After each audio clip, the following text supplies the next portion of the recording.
estas organizaciones decía, no, la maravilla, yo quiero ser como mi tío que está por allá en Conavi, en Corpavi, ¿sí?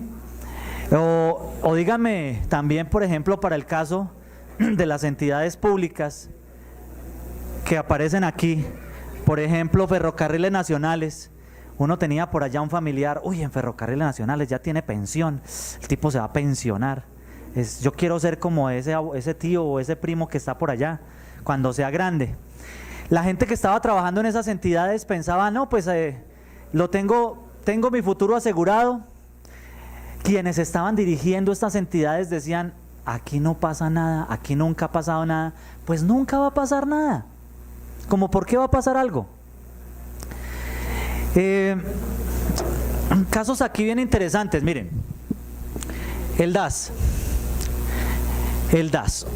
En la época de Pablo Escobar, un plomazo de media tonelada de explosivos no acabó con el DAS. Media tonelada. Y no acabó con el DAS. El DAS siguió funcionando. Después, un plumazo del presidente de la República acabó con el DAS. Entonces, aquí es decisiones. ¿Qué es lo que puede estar pasando en ciertas entidades en donde nosotros estamos? El hecho de estar en una entidad pública, en donde tenemos presupuesto de la nación, presupuesto del Estado, no significa que estas entidades tienen el futuro asegurado y que los objetivos se van a alcanzar.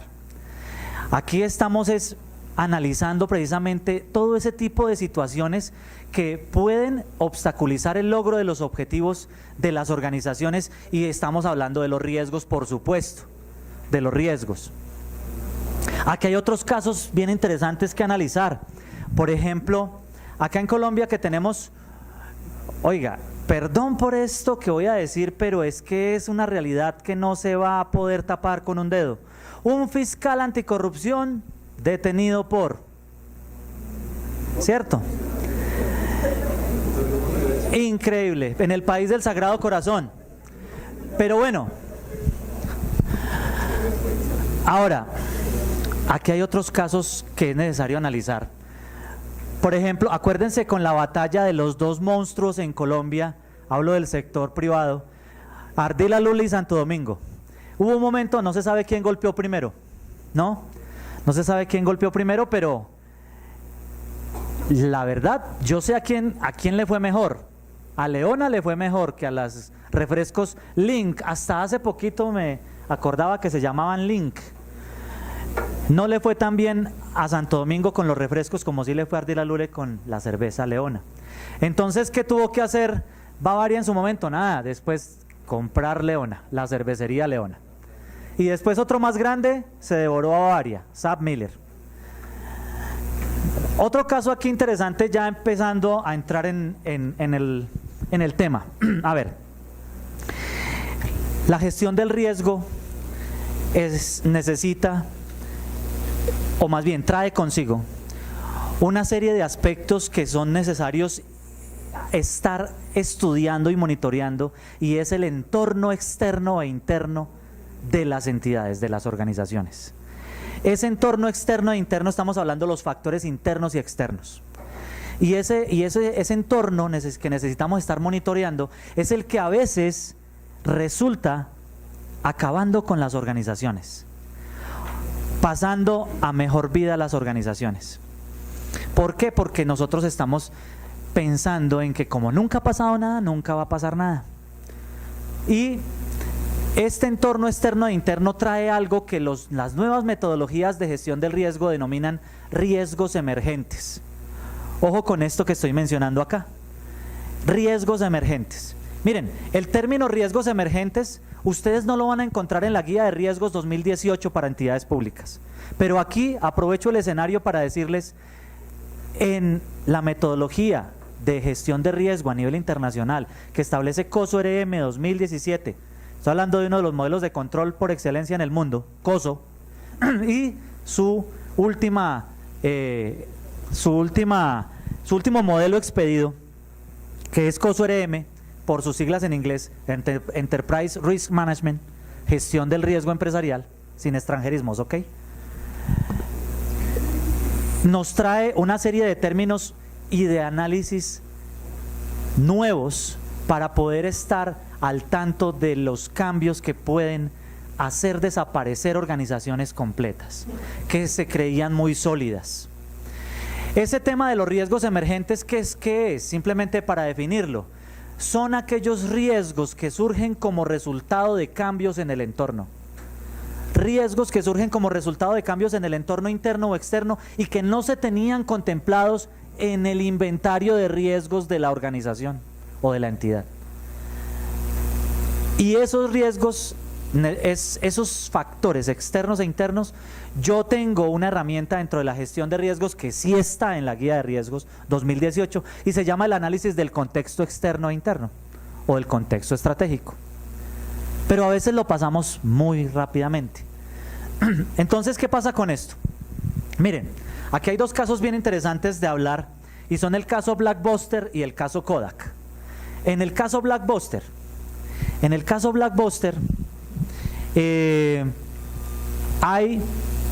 cuando en Estados Unidos empezó a incursionar en los hogares la banda ancha, el internet,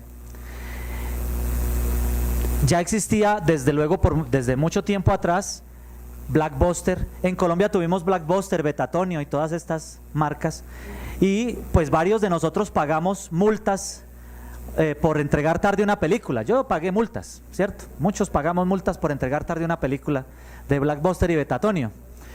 En su momento, cuando empezó el boom del internet en Estados Unidos, llega Netflix y empieza a identificar oportunidades en ese entorno externo que es el tecnológico, porque es que aquí hablamos de factores externos, que hay una matriz o una abreviatura que nos ayuda para identificar aspectos externos, que es la matriz PESTAL o PESTEL: políticos, económicos, sociales, tecnológicos, aquí hablamos de tecnología, ambientales, legales. Y entonces Netflix sí llegó y aprovechó esos avances tecnológicos, vio una oportunidad y explotó esa oportunidad.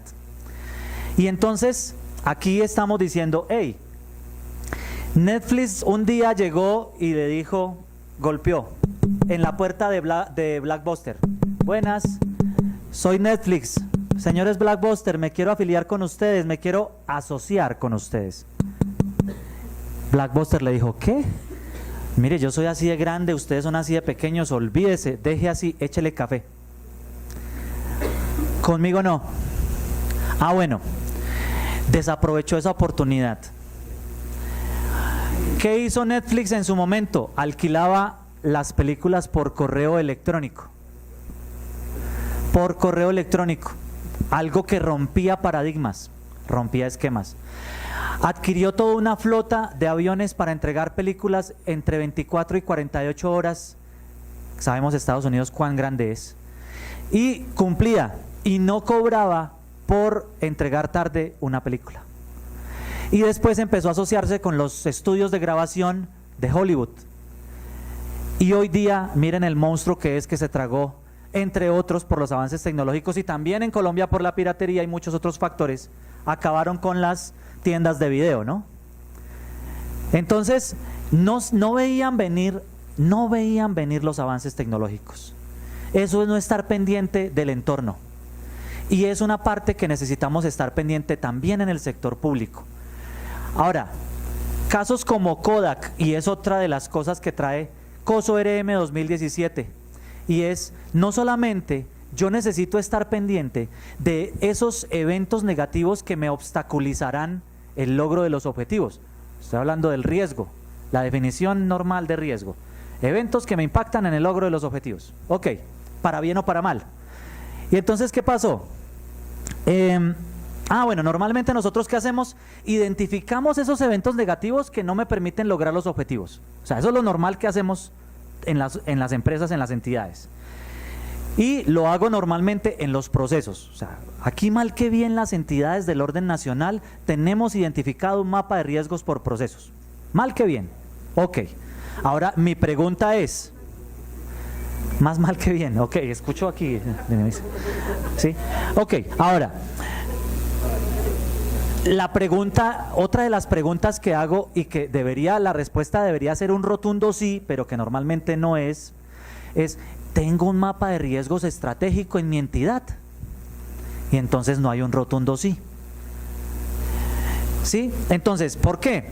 Pues otra de las cosas que cambia en la metodología de la gestión de riesgos 2018, la guía de riesgos 2018 de las entidades públicas. Pero bueno, ya vamos a llegar allá con ese tema de los riesgos estratégicos. Es decir, aquí necesitamos, volviendo al ejemplo que estoy hablando de Kodak, sí tiene que ver con los riesgos estratégicos, me explico.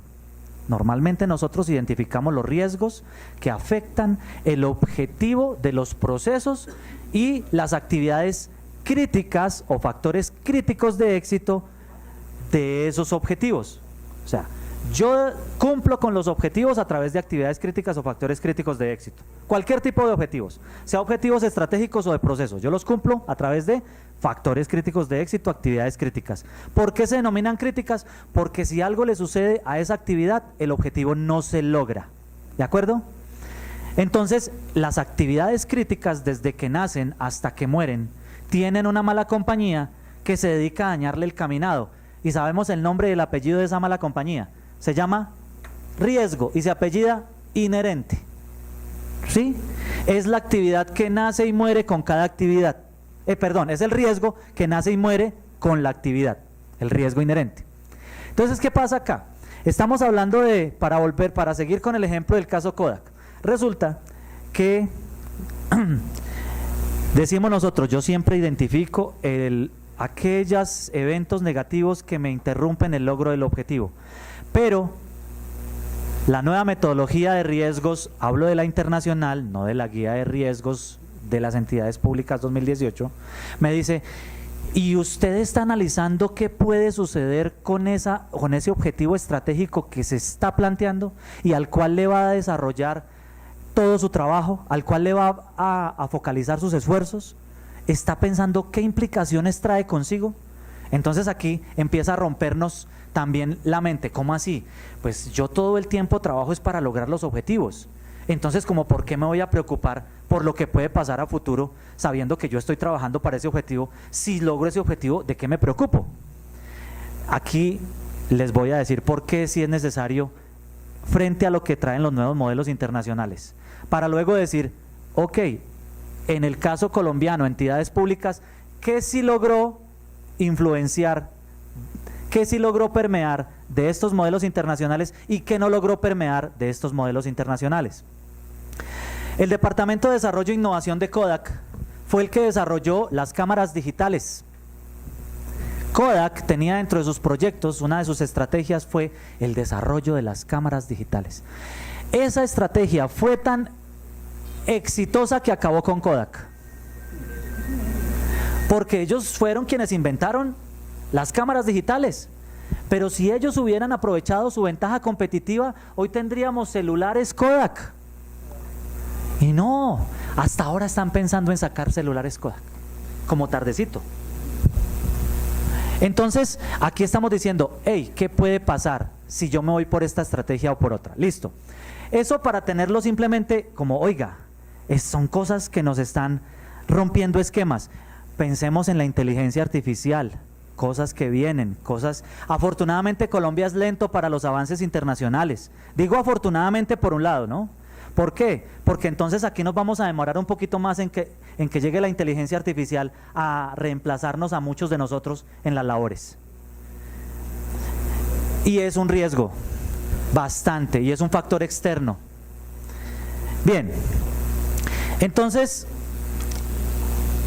todo esto para empezar a pensar en unas conclusiones iniciales o en unas reflexiones iniciales. Miren, una organización que entiende sus riesgos, entiende sus oportunidades. Cuando nosotros hablamos, necesito identificar aquellos eventos negativos que pueden obstaculizar el logro de los objetivos o aquellos eventos que pueden impactar en mis objetivos. Esos eventos que pueden impactar en mis objetivos pueden impactar para bien o para mal. Los que impactan para mal son los riesgos, los que impactan para bien son las oportunidades. Entonces yo necesito identificar. Una organización que entiende sus riesgos, o sea, sus eventos negativos, puede sacar mejor provecho de sus eventos positivos, o sea, de ese entorno positivo. de ese entorno externo. Entonces podemos y entendemos las oportunidades. Si la organización no conoce sus riesgos, no sabe los riesgos que puede aceptar, y aquí cuando hablamos de los riesgos que puede aceptar estamos diciendo un término que se ha vuelto muy de moda: apetito al riesgo. Apetito al riesgo. Y es los riesgos que una entidad o que una organización está dispuesta a aceptar sin darle tratamiento. Eso es apetito al riesgo. Y entonces estamos diciendo, si la organización no conoce los riesgos, pues no sabe qué riesgos puede aceptar. Yo necesito identificar cuál es mi apetito al riesgo. Y es más, ¿cuál es el objetivo principal de la administración del riesgo? Llevar los riesgos a niveles aceptables. Ese es el objetivo principal de la administración del riesgo. Es más, otra cosa, y es, nosotros no solamente estamos pensando en, oiga, yo necesito que los riesgos de mi entidad lleguen a niveles aceptables, es decir, que queden dentro del apetito al riesgo, por supuesto, que queden dentro del apetito al riesgo, sino que necesito saber entonces, a partir de allí, cuáles son los riesgos que sí voy a darle tratamiento. Si no conozco los riesgos, si no se conocen los riesgos que puede aceptar, no conoce los riesgos que puede tomar. Y aquí cuando hablamos de los riesgos que puede tomar, estamos hablando de la relación beneficio-riesgo. Existe una relación directamente proporcional entre el beneficio esperado y el riesgo que se necesita tomar o asumir. Tomar, sobre todo tomar. Es decir, eso técnicamente en el modelo COSO-RM 2017 se denomina perfil de riesgo. Ese término tampoco está en la guía de riesgos 2018. ¿Qué es la relación que existe entre el beneficio y el riesgo que voy a tomar? Mientras mayor beneficio, mayor riesgo. Entonces me dice, si no conozco los riesgos que puedo aceptar, no conozco los riesgos que puedo tomar. Si no se conocen los riesgos que puedo tomar, no sé cómo crecer. Y si no sé cómo crecer, voy a desaparecer. Entonces aquí un término que utilizó un presidente paisa, que no les digo quién es, pero que cambió el horario de Colombia por un tiempo, ¿sí? Y que dijo, bienvenidos al futuro. Y él decía, entidad que no se modernice tiende a desaparecer. Entonces miren que esas palabras tienen eco hoy día. Ahora, para eso tenemos unos modelos internacionales y uno de los modelos internacionales que más tiene fama e importancia en el mundo es el modelo COSO. Así como existe una organización internacional de estandarización que es la ISO, ¿sí? La ISO, que esa organización internacional se dedica a expedir normas técnicas para sistemas de gestión. Asimismo, existen organizaciones internacionales que se dedican a pensar en control. Entonces, esta es una de esas y es la más importante prácticamente en el mundo. Y es el Comité de las Organizaciones Patrocinadoras de la Comisión de Treadway. Tiene alrededor de 180 países y ellos fueron quienes han expedido las 4 versiones del modelo COSO existentes en el mundo, 2 de ellas vigentes hoy día. En el año 92 expiden el primer modelo COSO, que es un modelo para implementar un sistema de control interno en cualquier organización. COSO en el año 92. El primer modelo COSO, 5 componentes. Luego, ¿qué pasó? Entonces, por allá en el año 2004, esta misma organización expide el modelo COSO ERM, por sus siglas en inglés, Enterprise Risk Management, y tenía 8 componentes, y entonces hicieron un modelo de control focalizado hacia el riesgo, era COSO ERM en el 2004. Los dos estaban vigentes, o sea, COSO ERM 2004 no entraba a reemplazar COSO 92. Luego, ¿qué pasó? En el año 2013 sale la nueva versión de COSO básica para implementar un sistema de control interno. Entonces se expide esa nueva versión, 5 componentes, y esa versión de COSO 2013 son 5 componentes, 17 principios y 87 puntos de interés o focos de atención. Esa es la que hoy día conocemos y adaptamos para el sector público como el modelo Messi, que es la dimensión 7 de mi PG. ¿De acuerdo? Salvo que aquí no estamos hablando de 17 principios y 87 focos de atención o puntos de interés, sino que estamos hablando de 5 componentes adaptados al sector público y 17 lineamientos que están incorporados allí dentro de la dimensión 7, control interno. Por ahora podemos dormir tranquilos que esos 87 puntos de interés todavía no son exigibles, todavía no se han adaptado, pero no son entregables, no son puntos o elementos de control, son actividades o tareas que se deben desarrollar para cumplir con los principios y soportar que los componentes están siendo implementados. Aquí la frase es presentes y funcionando, los componentes, presentes y funcionando. Y en el año 2017 entonces sale COSO-RM 2017, que es del que les he venido hablando, sobre algunos de los términos y metodologías que trae disruptivos sobre la gestión del riesgo. Entonces, en estos momentos se encuentran vigentes estos dos modelos. COSO-RM 2017 completamente focalizado al riesgo, completamente focalizado a la gestión del riesgo.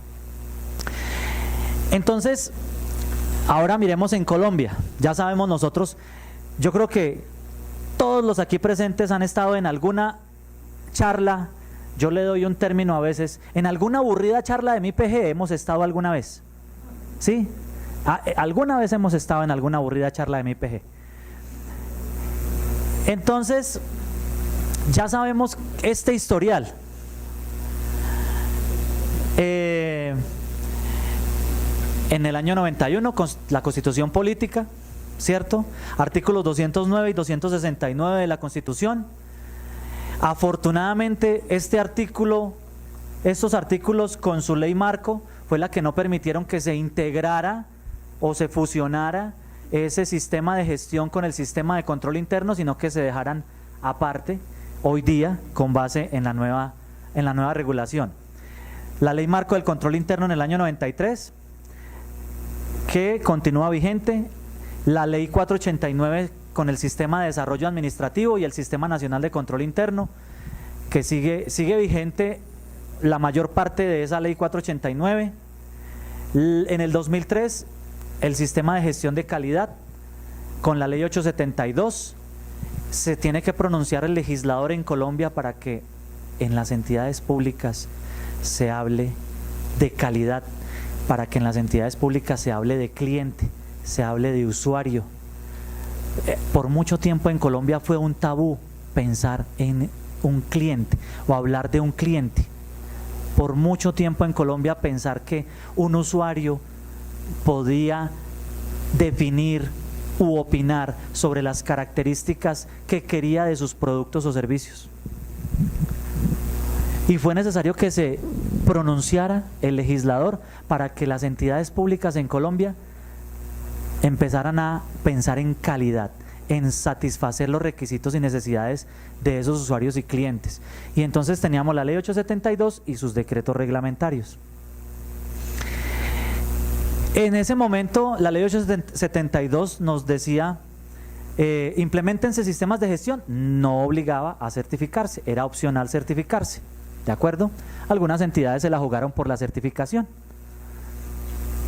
Luego viene el modelo estándar de control interno, arranca en el 2005 con el decreto 1599, si recuerdan, el famoso Messi, que tenemos unas corporaciones internacionales que ayudaron a la construcción de esto, que era USAID y Casals, que ayudaron a formular el primer Messi, el primer modelo estándar de control interno, pero que tuvo bastante influencia en estos modelos de control internacionales.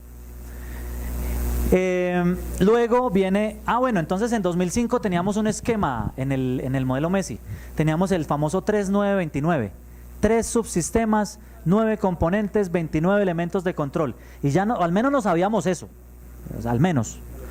Y entonces ya estaba yo aprendiéndome el 3929, lo más de bueno, Cuando tómela, decreto 943 en 2014, no, quieto, ya no son 3929, ahora es 2613.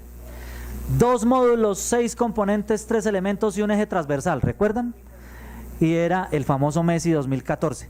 Y estábamos aprendiéndonos el 2613 cuando, quietos. Ley 1753, artículo 133, pilas, que va a salir un decreto que va a acabar con eso. Y salió el decreto de las Torres Gemelas, el decreto 1499, del 11 de septiembre, ¿sí o no?, de 2017. Se cayeron las Torres Gemelas conocidas en Colombia. ¿Cuáles? MESI 1000 y GP 1000, conocidos. La NTC GP 1000 se acabó. Lo que era conocido era una adaptación de la ISO 9001. Se acabó. Y el MESI 1000 conocido hasta ese momento se acabó. ¿Qué quedó del MESI? El nombre.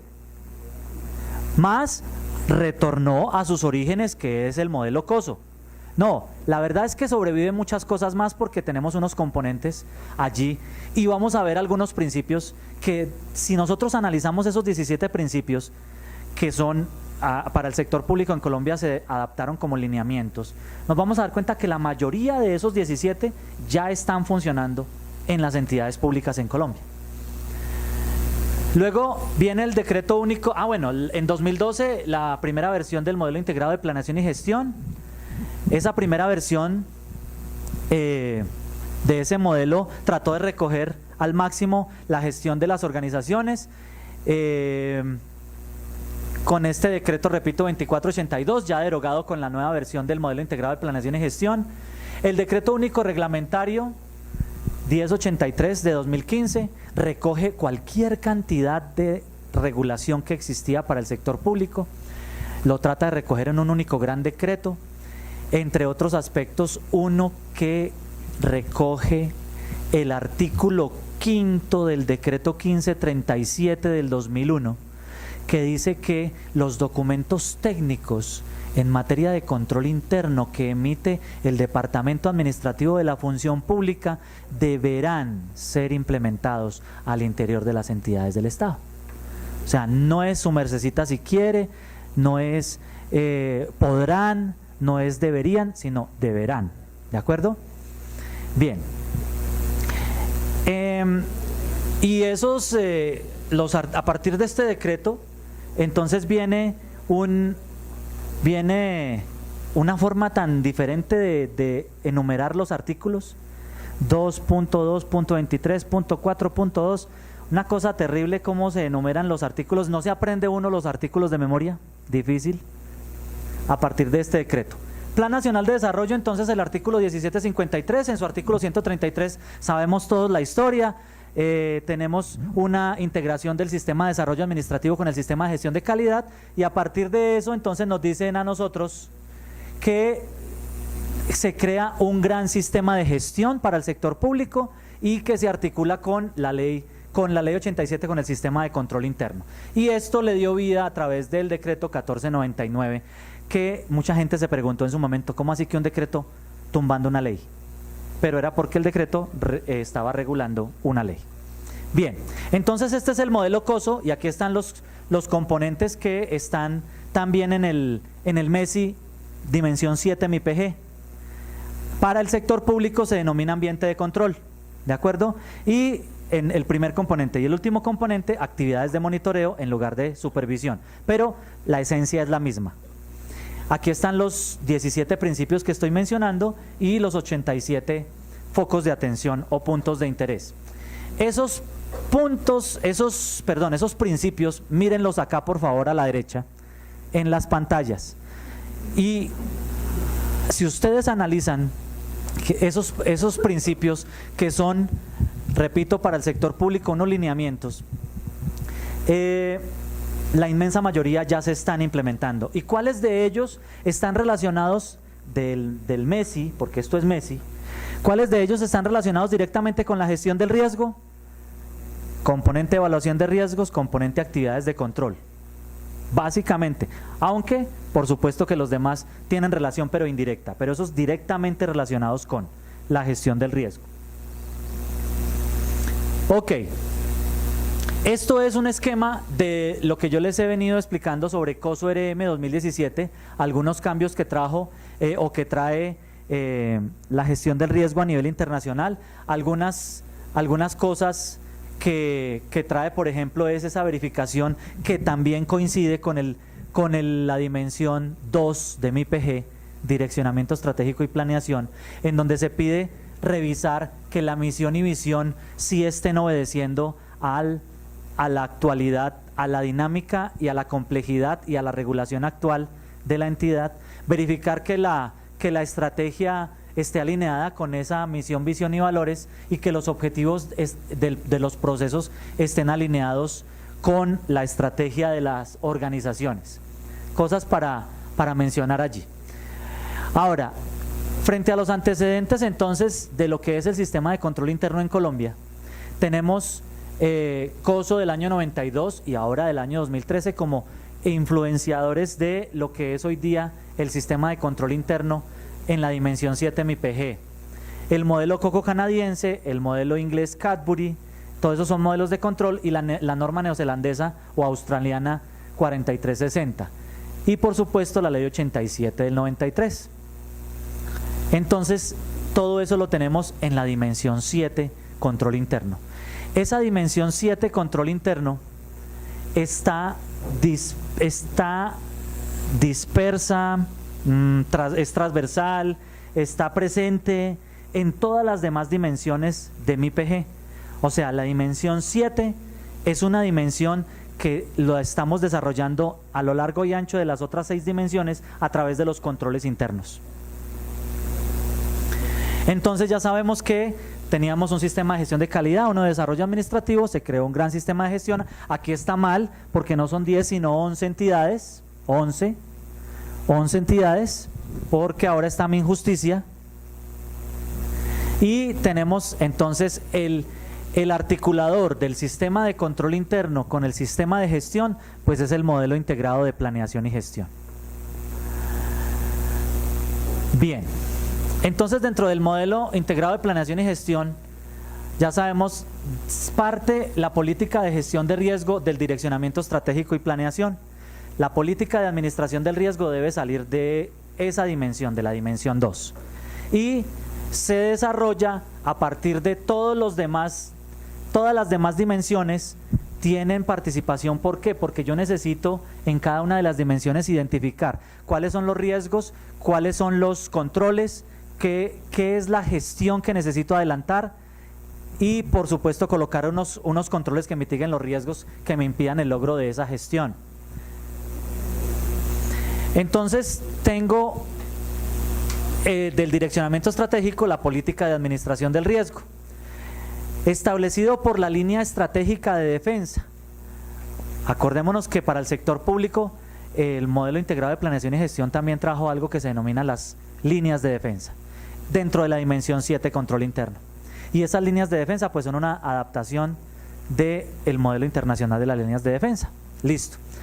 La línea estratégica, que está compuesta por la alta dirección y el Comité Institucional de Coordinación de Control Interno. Y tenemos aquí los componentes que ya vimos del modelo MESI y las etapas del proceso de administración del riesgo.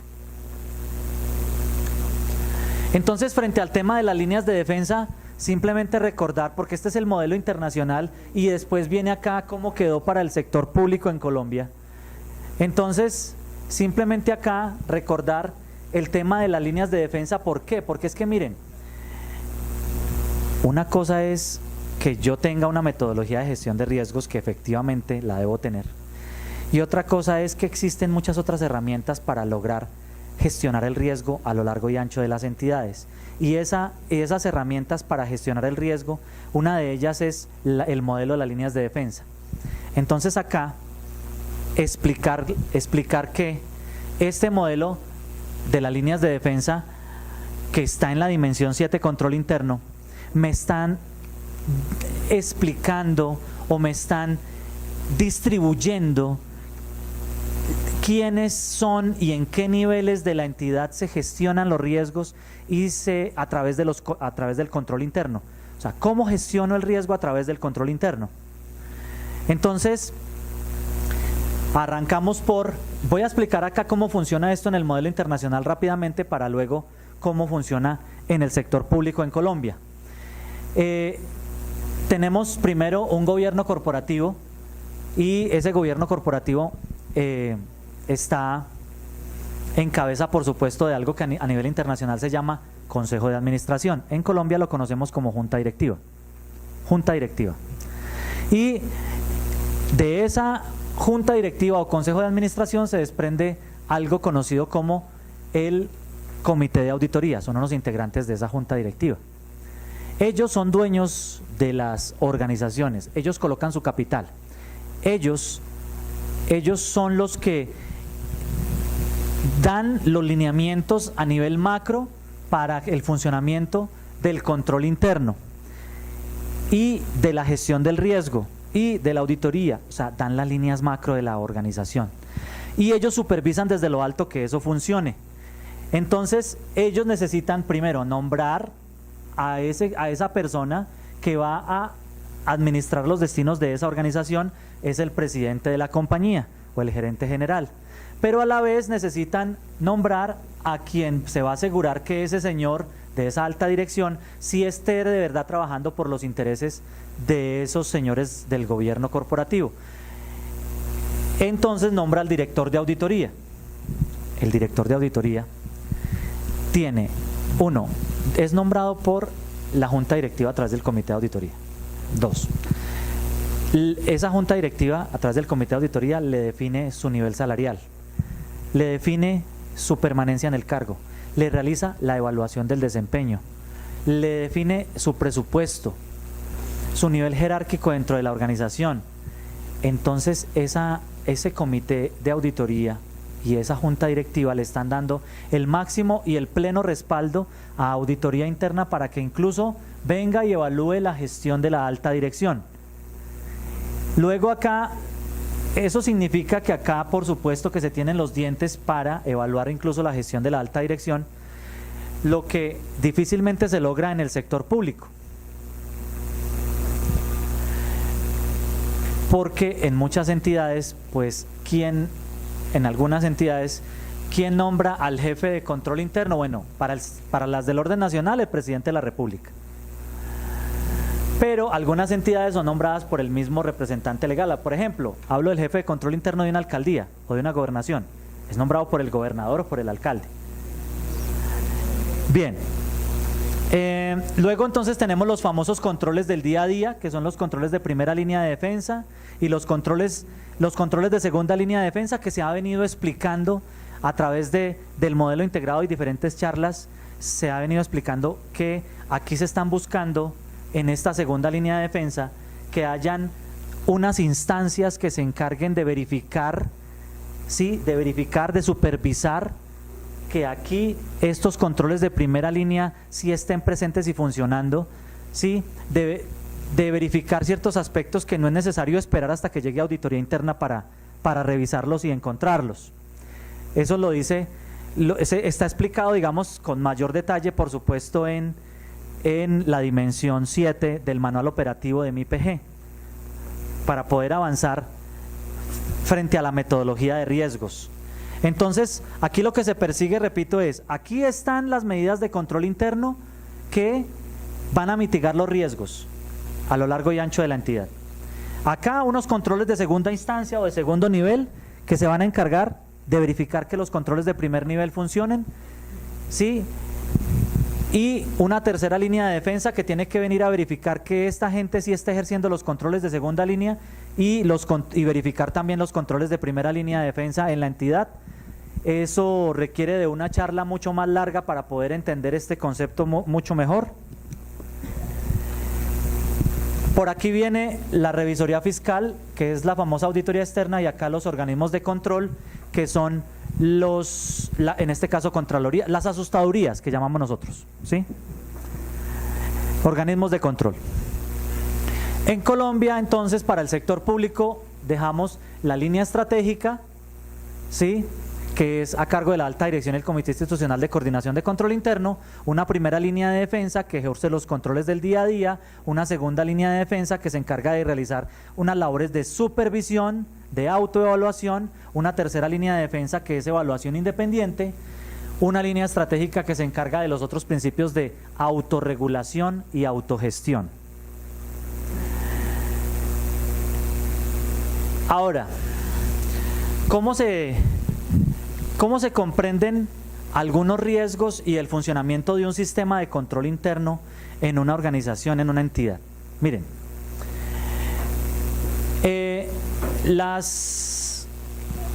el sistema de control interno de una entidad se puede conocer o se puede entender la filosofía de un sistema de control interno a través del esquema que vamos a mirar aquí más adelante. Miren, una cernidora de arena, para poder entender cómo funciona un sistema de control interno. Esta es la cernidora de arena. La cernidora de arena representa el sistema de control interno, la primera y la segunda línea de defensa, los controles del día a día. ¿Sí? Entonces, por esa cernidora de arena tienen que pasar las actividades del día a día, todas las transacciones o actividades del día a día, ¿cierto? Entonces, repito, la cernidora representa el sistema de control interno, la línea estratégica, la primera y la segunda líneas de defensa. Esas actividades o transacciones del día a día van a pasar por ahí, por la cernidora. ¿Cuál es la labor de la cernidora? Detectar las impurezas. Esa es la labor del control interno, no dejar pasar las transacciones o actividades fallidas o erradas. Entonces acá necesitamos identificar los riesgos inherentes, es decir, la posibilidad de que esas actividades o transacciones que van a pasar por ahí, por ese filtro, estén fallidas o erradas, se denomina riesgo inherente. La posibilidad de que una actividad falle es riesgo inherente. Esos son todas las que pasan por los filtros, el riesgo inherente. Entonces pasan las actividades por este filtro. ¿Qué debe hacer el filtro? Detectar la falla, detectar la impureza. Ahí está, debería rechazarla. Ahora, si algún control no cumple con su labor y una falla pasa de largo por los controles sin ser encontrada, sin que el control la rechace, entonces aquí viene algo que se denomina riesgo de control. ¿Qué es riesgo de control? La posibilidad que el control interno falle. Riesgo de control, la posibilidad que el control interno falle. Luego viene entonces lo que queda después del paso de los controles. ¿Qué queda después de que el riesgo inherente pasa por los controles? ¿Qué riesgo queda? Residual. Y eso es lo que vamos a ver en la metodología de riesgo residual, el riesgo que queda después de haberse aplicado los controles. ¿Cierto? Hasta ahí, esto que está aquí representado realmente nos está explicando la gestión del riesgo. La gestión del riesgo se dedica a través de controles a mitigar los riesgos inherentes y convertirlos en riesgo residual. Esto hablo de los controles existentes. Luego, cuando yo ya identifico el riesgo residual, lo que hago es fortalecer los controles, fortalezco los controles o creo nuevos controles para seguir mitigando los riesgos residuales y llevarlos a niveles aceptables. Luego, ¿qué me queda acá? Me quedan las transacciones o actividades que sucedieron en un periodo de tiempo, y aquí viene la intervención de la tercera línea de defensa, que es auditoría interna o control interno, y esa intervención es cuando se toma una muestra. Aquí se toma una muestra de todos esos elementos, objeto de evaluación, esos elementos de la población objeto de estudio. Entonces se toma una muestra y esa muestra debe representar las características de todos los elementos de la población.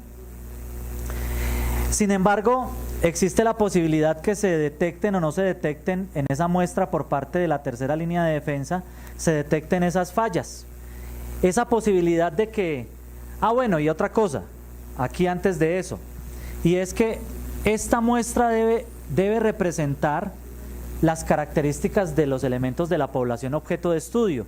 Si no representa esas características de todos los elementos de la población objeto de estudio, entonces se configura algo que se denomina riesgo de muestreo. Es la posibilidad de que la muestra no represente todos los elementos de la población, las características de los elementos de la población. Lo otro es la posibilidad que se detecte o que no se detecte una transacción que está mal dentro de esa muestra. Entonces, aquí viene el riesgo de detección. Y es, por ejemplo, pasó la oficina de control interno por ahí, hizo todas sus técnicas de auditoría, realizó todos sus procedimientos de auditoría y no detectó el problema, y por allá después de 3 meses saltó la liebre y se generó el problema, un fraude, una situación de corrupción. Es el riesgo con el que debe convivir auditoría interna o las oficinas de control interno. Y entonces luego es en donde nosotros hablamos de lo que opina la oficina de control interno y lo que opina lo que realmente sucede con la actividad de control que evaluó. Me explico, me hago entender. Una cosa es que la actividad está bien o está mal. Digamos que para aquí el caso, la actividad está mal, tiene problemas, está errada, la actividad de control. La opinión de la oficina de control interno es que efectivamente está mal, o sea, detectó el problema. Por tanto, el resultado, ok. Luego me dice, la actividad de control está bien. La opinión de auditoría interna o de control interno es que la actividad de control está bien. Por tanto, el resultado, ok. El problema está con las siguientes dos combinaciones. Y es, la actividad está bien y auditoría interna dijo que está mal. O la actividad está mal y auditoría interna dijo que está bien. Entonces ahí hay un error. Y ahí es donde se configura, en esos dos, el riesgo de auditoría. O sea que auditoría, el riesgo de auditoría es la posibilidad que la oficina de control interno o de auditoría interna opine erradamente. Eso es de los riesgos más grandes que tiene la actividad de auditoría. De acuerdo. Ahora,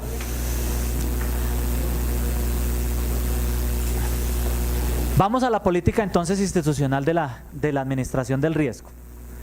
La política de la administración del riesgo debe contener, ¿quién la establece? La alta dirección y el Comité Institucional de Coordinación de Control Interno.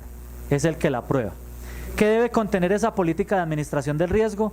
Un objetivo, un alcance, los niveles de aceptación del riesgo, la periodicidad, la tabla de impacto, factores de riesgo, cuál es el respaldo que se le da. Cuando hablamos acá de niveles de aceptación de riesgo, es lo que decíamos hace un rato, apetito al riesgo. ¿Cuáles son los riesgos que está dispuesto la entidad a asumir o a aceptar sin darle tratamiento? Debe tener un objetivo, por supuesto que alineado a los objetivos institucionales, que hoy día los objetivos institucionales estamos diciendo son los objetivos estratégicos, por favor, para tenerlo claro. Y por supuesto que es necesario identificar los riesgos estratégicos o los riesgos a los objetivos estratégicos, y esos se van a convertir en los riesgos institucionales.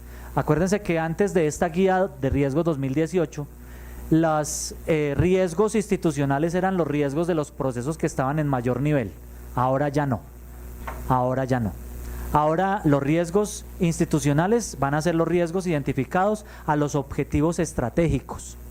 ¿De acuerdo? A los objetivos estratégicos. Bien, y frente a los riesgos de corrupción, pues no admiten aceptación del riesgo, ¿no? No admiten aceptación del riesgo. Los objetivos. A ver, cuando yo no sé para dónde voy, cualquier bus me sirve. No sé para dónde voy, pero voy tarde. Entonces yo necesito que las organizaciones, las entidades necesitan identificar objetivos inteligentes y que los objetivos de sus procesos y los objetivos estratégicos tengan unas características establecidas o cumplan con unas características. Me explico. Específicos, medibles, alcanzables, relevantes y proyectados en el tiempo. Es decir, que los objetivos respondan a los siguientes interrogantes. ¿Qué? ¿Cuánto? ¿Cómo? ¿Para qué? ¿Cuándo? A esas preguntas deben dársele respuesta a través de los objetivos. Ahora, una obligatoriedad que existe es que los objetivos de los procesos sí tengan esas 5 características. De pronto, en el tema de los objetivos estratégicos hay que analizar si hay una característica que no sea del todo obligación en cuanto a la redacción del objetivo. Y es la característica de cuantificable, sí, o medible, sí, la M, en cuanto a los objetivos estratégicos. Pero ¿qué pasa? Desde el modelo COSO 2013, que se adaptaron, repito, los componentes a MESI, mi PG 2017, dimensión 7. Entonces me está diciendo, por favor, los objetivos deben ser objetivos SMART, deben ser objetivos que cumplan con estas características en su redacción. Necesitamos verificar, antes de identificar el riesgo, identificar que los objetivos cumplan con esas características. Y los invito a que revisemos hoy día nuestros objetivos en nuestras entidades, de nuestros procesos y los objetivos estratégicos. He hecho el ejercicio en unas cuantas entidades y la verdad no estamos cumpliendo con la mayoría de esas características. En el mejor de los casos decimos el qué y el cómo, en el mejor de los casos. Pero el aspecto más importante a contestar acá es el para qué, la relevancia, el para qué. ¿Para qué está hecho el proceso o para qué queremos esa estrategia? Bueno, entonces otra cosa, fíjense acá una cosa que nos dice, si no están bien definidos los objetivos, no se puede continuar con la metodología de gestión de riesgos. O sea, si yo tengo mal identificado un objetivo, pues el riesgo ya está mal identificado. ¿De acuerdo? Bien. Otra cosa que nos trae los cambios en la metodología en esta guía de riesgos 2018 y es la forma de identificar o de redactar los riesgos. Sí, decimos primero qué puede suceder, cómo puede suceder, cuándo puede suceder, qué consecuencias tendría su materialización. Algo que ya venía trabajándose desde la guía anterior es, si pasa esto, puede ocurrir esto, lo que ocasionaría aquello. Sí, de acuerdo. O sea, el antes, el durante y el después. Siempre siendo el antes la causa, siempre siendo el durante el riesgo y siempre siendo el después la consecuencia. Pero entonces aquí nos están diciendo, por favor, en la redacción del riesgo, evite iniciar con palabras tales como, y los invito a que miren sus riesgos hoy día, actuales.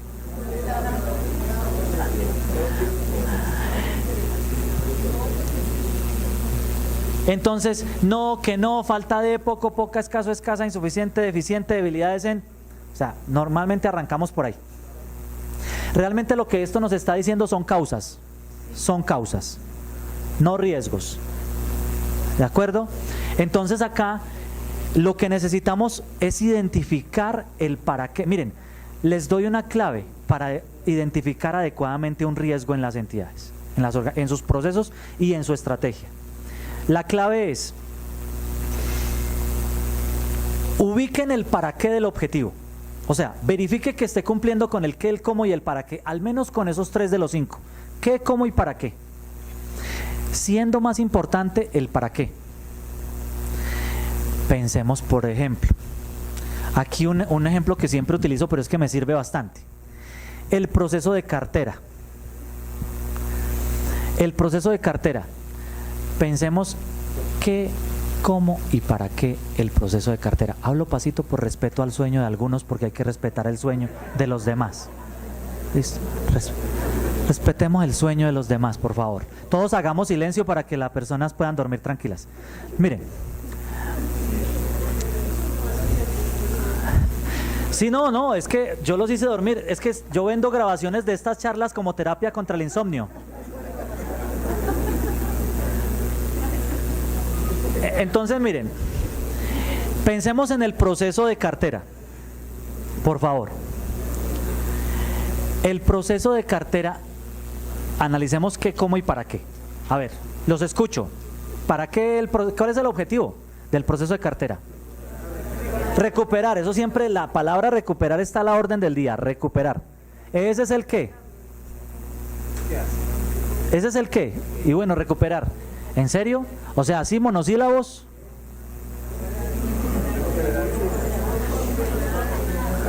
Para aumentar la liquidez de la empresa. Ah, ok, miren lo que acá nos acaban de decir, mire. Recuperar los recursos producto del suministro de mis productos y servicios, o bueno, resultado del suministro, para mantener los niveles de liquidez, ¿cierto? Para la operación de la organización. Palabras más, palabras menos, ¿cierto? ¿El para qué es? Para mantener el flujo de efectivo o la liquidez. ¿Estamos o no? Mantener el flujo de efectivo o la liquidez necesarias para la operación de la organización. Ahora, ¿el cómo? A través de los diferentes medios de recaudo, ¿cierto? Y yo especifico en el objetivo, a través de diferentes mecanismos de recaudo. Listo. Pero aquí de una vez analicemos ese para qué, que es mantener los niveles de liquidez o flujo de efectivo, ¿cierto?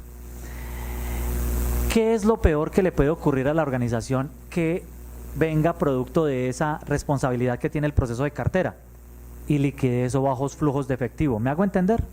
En ese orden de ideas, el peor riesgo es la iliquidez. O sea que yo puedo identificar los riesgos a partir de tratar de encontrar el antónimo o lo contrario del para qué de los objetivos, sin que arranque con palabras no o que no. Le puedo dar la vuelta a la redacción. ¿De acuerdo? Eso me da tips para identificar adecuadamente los riesgos. Repito, miren, a cada característica del objetivo yo le puedo identificar un riesgo. Al qué un riesgo, al cómo un riesgo, al para qué un riesgo, al cuánto un riesgo, al cuándo un riesgo. Pero es más importante el para qué.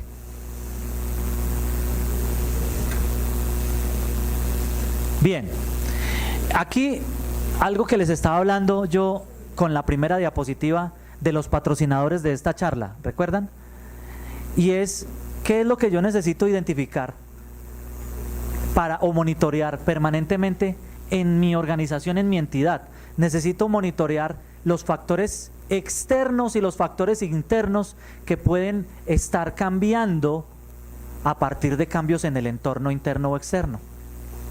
Entonces necesito identificar las debilidades, las oportunidades, las fortalezas y las amenazas, pero yo no solamente en la matriz DOFA me quedo en la identificación de los factores. Yo no solamente me quedo en la identificación de los factores, sino que yo, aparte de identificar factores, debilidades, oportunidades, fortalezas y amenazas, yo formulo estrategias.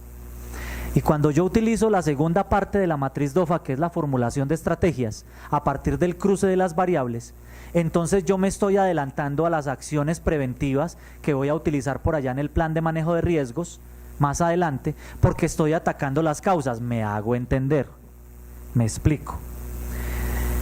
Existe un cruce, se llaman estrategias DO. O sea, en las estrategias DO, yo estoy utilizando oportunidades que son factores externos positivos para contrarrestar debilidades que son factores internos negativos.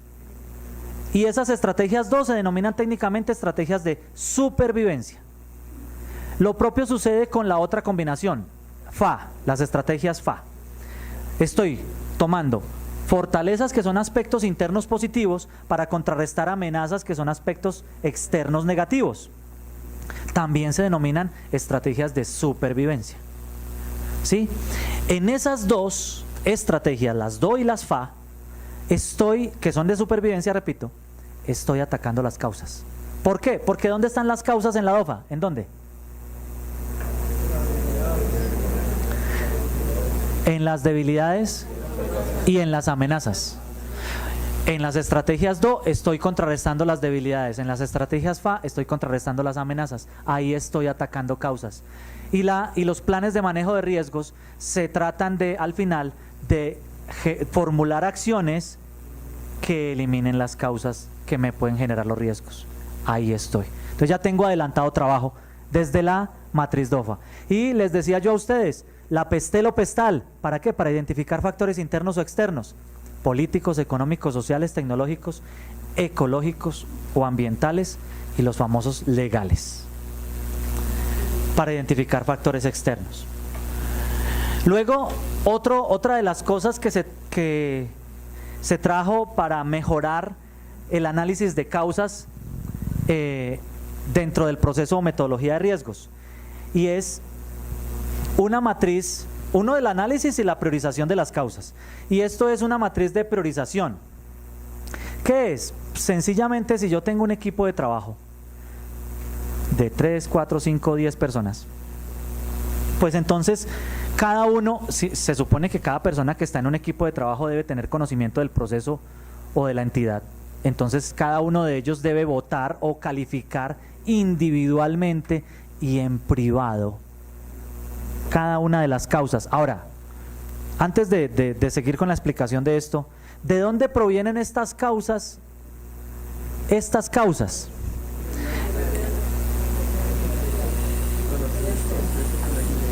Listo, pero es que yo ya tengo, estas causas ya vienen de otra etapa que yo ya acabé de explicar, de la DOFA. Sí, yo tenía 6 debilidades y 4 amenazas, casi siempre 6 más 4 me da 10, ¿sí o no? Por lo regular, generalmente. Entonces, ¿yo qué hago? Control C de las debilidades, control V acá. Control C de las amenazas, control V acá. ¿De acuerdo? Eso es lo que estoy haciendo, me las traigo de la matriz DOFA.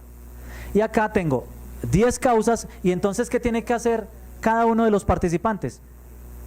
Priorícelo, colocándole 10 al que considera que es la causa más importante, y de ahí para abajo 9, 8, 7, 6. Cada uno prioriza de acuerdo a su conocimiento y experiencia en la entidad y en el proceso. ¿De acuerdo? Un participante, y ojo con esto que voy a explicar acá, un participante no puede pensar de que la causa número 1 y la causa número 7 tienen 10 puntos ambas. No, cuando todo es importante, nada es importante. Entonces yo necesito dejar establecido para mí cuál es la más importante. Entonces, fíjense que el participante 1 dice que la causa 1 es 10, y de ahí para abajo no se repite la calificación 10 en ninguna causa. O sea que él lo está acomodando de acuerdo a su prioridad, a su criterio y a la prioridad que él le da. Cada participante lo hace de manera individual, porque es que miren, en épocas anteriores se hacían unos debates de nunca acabar. No, es que yo considero que la causa raíz es tal cosa por esto y por eso. Y es más, hasta lo invitaba a almorzar para que los demás, y le hacían lobby para que los demás votaran igual que él. Entonces no, ahora cada quien vota de acuerdo a su experiencia y conocimiento, y después se consolida en esta tabla. De tal manera que aquí luego queda un promedio, se redondea, ¿sí?, por aproximación, y se acabó el problema. Se establece cuáles son las que obtengan más de cuánto puntaje van a quedar como causa raíz. Para este caso, las que quedaron con más de 8 puntos se consideraron como causa raíz, ¿de acuerdo? Y es una de las herramientas establecidas muy sencillas para priorizar causas. Otra de las cosas que se trajo en la guía de riesgos 2018 es, miren, la tipología de riesgos. La tipología de riesgos.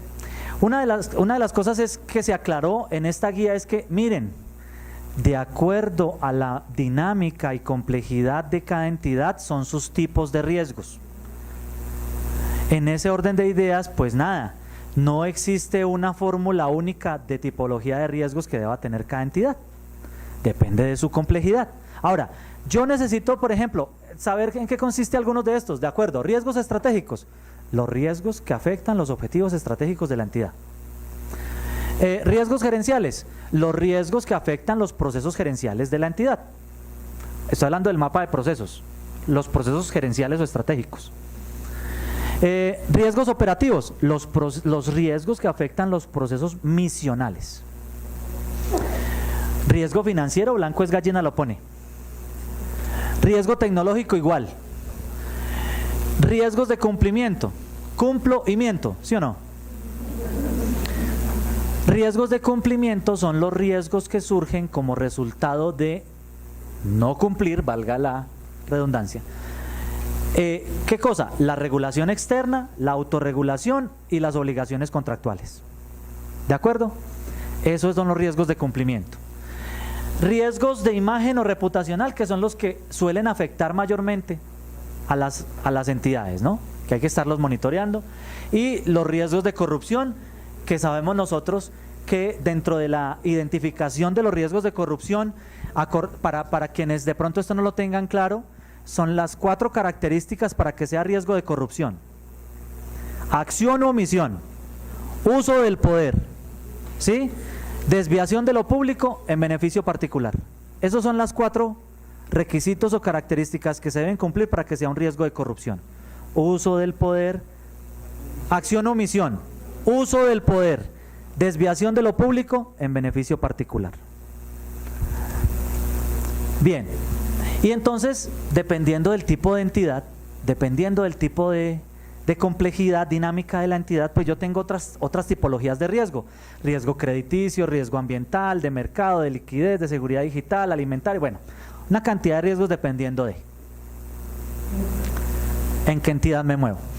Otra de las cosas que trajo entonces esta guía de riesgos fue o es el tema del análisis de la probabilidad, acercándose, tratando de volver un poco más, lo que es subjetivo, tratarlo de volver objetivo, que no es fácil, no es fácil. Entonces nos da, en cuanto a probabilidad, sabemos que la probabilidad nos dice es qué tan frecuente o qué tan posible es que ocurra un riesgo, y entonces nos dice, en la descripción nos da el análisis cualitativo o subjetivo.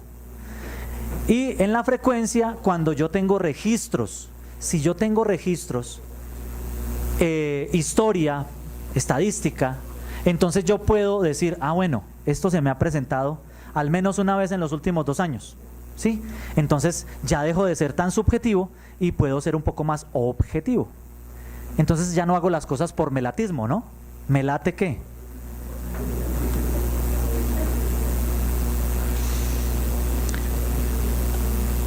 En ese orden de ideas, en la probabilidad, así como en el impacto, también voy a utilizar una matriz de priorización. Me explico. Cada uno de los participantes del equipo de trabajo, cada uno califica la probabilidad de acuerdo a su conocimiento. Ahora, si tenemos registros, pues los registros no pelean con nadie. El registro manda la parada. Pero si no, si lo hacemos por melatismo, entonces al menos hagámoslo democráticamente, ¿cierto? Entonces, cada uno de acuerdo al conocimiento y experiencia, cada uno lo califica y luego se obtiene un promedio y entonces me dice, miren, el promedio fue este, ¿de acuerdo? Un promedio sencillo. Cada quien vota de manera privada y se consolida en la tablita. Bien, por ejemplo acá, inoportunidad en la adquisición de los bienes y servicios requeridos por la entidad, un ejemplo de riesgo, sin necesidad de decir no o que no, o falta de, o poco o poca. Ahora, en cuanto al impacto, otro de los cambios que trajo esta guía, y es que empezó a aterrizar un poco más los rangos en cuanto al impacto que viene de la descripción del riesgo. Si ustedes recuerdan, la descripción del riesgo trae la causa, el riesgo y las posibles consecuencias, entre otros aspectos. Y la descripción del riesgo, ¿cierto? El tema de las posibles consecuencias, en las posibles consecuencias es en donde yo puedo convertir esas consecuencias, cuantificarlas, ¿sí? Volverlas algo más fácil de identificar. Por ejemplo, acá decimos el análisis cuantitativo de las consecuencias para determinar el nivel de impacto. Impacto que afecta a la ejecución presupuestal en un valor mayor o igual al 50%. Si eso sucede, si sucede alguna de estos, 1, 2, 3, 4, con que suceda uno solo de estos, ya el impacto es catastrófico, con tan solo que suceda uno de esos. Digamos que yo no lo tengo cuantificado en ese aspecto, entonces busco por alguna de estas otras opciones que tengo a la derecha, y es cualitativo, de manera cualitativa. Genera la interrupción de las operaciones de la entidad por más de 5 días. Puede llegar a generar la interrupción por más de 5 días. Y entonces aquí estamos tratando de llevar esto lo más cuantitativo posible en medio de lo cualitativo. Incumplimiento en las metas y objetivos institucionales, afectando de forma grave la ejecución presupuestal. Entonces, si solamente se da uno de estos tips, ya el impacto es catastrófico. Y así, cada uno, si ustedes se fijan, aquí nos dice mayor o igual, mayor o igual, mayor o igual, mayor o igual, y en cada una de las escalas, porque aquí ya viene mayor, el impacto mayor, me dice de una vez, a ver, si aquí me dice que es mayor o igual a 20, para que sea mayor, impacto mayor, eso significa que si yo tengo un 50%, ¿es impacto mayor? Es catastrófico, porque se supone que mayor o igual al 50 es catastrófico. Entonces, ya lo analizo yo. Ahora, en moderado lo propio, mayor al 5%, por aquí mayor al 10%, bueno, depende de qué aspecto estamos analizando. Por ejemplo, pérdida de cobertura en la prestación de servicios de la entidad en un mayor o igual al 10%, bien. Menor y insignificante. Eso en cuanto al impacto. Entonces ya nos trae de manera más detallada cómo califico yo el impacto, y lo mismo, el impacto lo hago con esa matriz de priorización. Cada quien vota por aparte y se consolida y se saca un promedio. Otro de los cambios que trae la guía de riesgos 2018 es el mapa de calor. ¿Sí? El mapa de calor cambia. Acordémonos que esto se denomina mapa de calor porque mientras más rojo, más caliente. ¿Sí o no? Así de fácil. Entonces, resulta que antes esta zona, esta cuadrícula o qué sé yo, casilla, esta casilla que yo estoy señalando era naranja, o sea, era zona de riesgo alta. Ahora pasó a catastrófico, o extremo, perdón, a extremo. ¿Por qué pasó a extremo? Porque es que resulta que existen riesgos que, si bien es cierto, rara vez ocurren, cuando ocurran la cosa es terrible para la entidad, o sea, es catastrófica para la entidad. Por tanto, por eso se dejó en zona de riesgo extrema. Entonces, yo arranco con un nivel, con un riesgo X, ¿sí? Yo arranco con un riesgo X y entonces, producto de la calificación, yo digo, tengo un riesgo que tiene probabilidad 4 y tiene impacto mayor. Me cruza en zona de riesgo extrema, o sea, estamos hablando riesgo inherente o riesgo puro, todavía no estoy analizando controles, ¿cierto? Luego me voy a analizar controles, y ese es otro de los cambios que trae la guía de riesgos 2018. Bueno, un tema que es necesario tener presente, pero no es en esta etapa. Ojo, aquí todavía yo no decido el ERCA. ¿Cómo así el ERCA? Sí, es una abreviatura: evitar, reducir, compartir o asumir. Sí, yo todavía no decido el ERCA en esta etapa. ¿Yo en dónde decido el ERCA? Lo decido cuando ya identifiqué el riesgo residual. Ahí sí determino qué voy a hacer: si voy a evitar, si voy a reducir, si voy a compartir o si voy a asumir los riesgos. Entonces, esto es lo que sucede, repito, ya estando por allá en el nivel de riesgo residual. ¿Sí? Nos adelantamos en el tiempo, ahora nos devolvemos en el tiempo. Este es el riesgo, el nivel de riesgo antes del tratamiento de riesgo. ¿Cuál es la medida de tratamiento? Evitar. Se evita un riesgo solo cuando la actividad que trae consigo el riesgo se elimina. O sea, si yo soy un motociclista, la única forma de evitar o reducir a cero el riesgo de accidente de tránsito en motocicleta es venda la moto o regálela. Es la única forma. ¿De acuerdo? Entonces, se abandonan las actividades que dan lugar al riesgo, decidiendo no iniciar o no continuar con la actividad que causa el riesgo. Por tanto, ¿cuál es el nivel de riesgo después de esa medida de tratamiento? Pues cero, vendí la moto, ya, por lo menos yo no voy a morir producto de un accidente de tránsito como motociclista. Que me atropelló un carro, eso es otra cosa. De acuerdo, no hay un riesgo residual. Bien. Bueno, miren acá, desde el punto de vista de los responsables de la toma de decisiones, este tratamiento es simple, es la menos arriesgada y menos costosa. pero es un obstáculo para el desarrollo de las actividades, porque entonces si yo no tomo riesgos no tengo beneficios. Bien, reducir. La mayoría de las acciones que yo adelanto para administrar el riesgo son acciones para reducir el riesgo. Esas acciones para reducir el riesgo vienen de la DOFA. ¿En dónde? ¿De qué parte de la DOFA? ¿Suenan grillos? De la combinación. ¿De qué combinación? De las estrategias de supervivencia, de las estrategias DO y de las estrategias FA.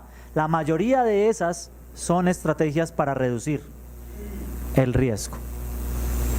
¿De acuerdo? Entonces se adoptan medidas para reducir o la probabilidad o el impacto del riesgo o ambos, y esto conlleva pues la implementación de controles. Entonces, si yo arrancaba, por ejemplo, en un nivel de riesgo puro o riesgo inherente, en naranja, después de reducir el riesgo puedo llegar a una zona verde, o sea, a una zona de aceptación de riesgo. Cuando digo zona verde, estoy diciendo, estoy dentro de mi apetito al riesgo. Bien. Dice compartir. Se reduce la probabilidad o el impacto del riesgo transfiriendo o compartiendo una parte del riesgo. Aquí pues utilizamos el ejemplo de los contratos de tercerización, outsourcing, ¿cierto? Los outsourcing, los co-outsourcing, las pólizas de seguros, los reaseguros, en donde estoy entregando parte del riesgo a un tercero, ¿de acuerdo? Entonces compartir o transfiriendo parte del riesgo. Entonces el riesgo inherente arrancaba en extremo, después de la medida de tratamiento, entonces podría quedar en amarillo. Esta tapita. Ok.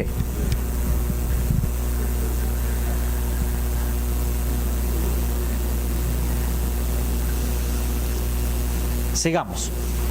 Aceptar el riesgo.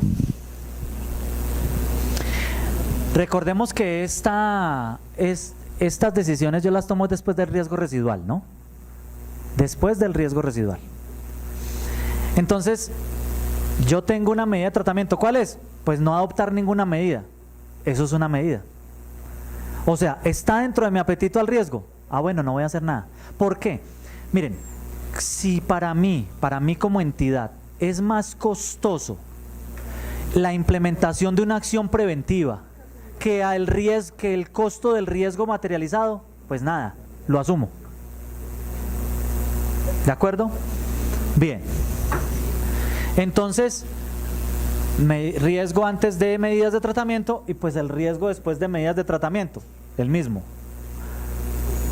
Ahora sí, hablemos de controles. Resulta que la Contraloría General de la República descubrió el agua tibia después de muchas vigencias de estar revisando en las entidades del orden nacional y territorial la problemática, y dentro de sus informes que entregó al Congreso y a la Presidencia de la República mencionaba que el problema en las entidades públicas es el control interno.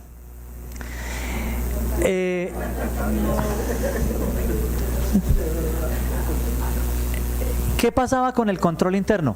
No se tenían personas, no habían personas idóneas para efectuar los controles, o no había segregación de funciones, o no había suficientes personas, o no estaban documentados formalmente.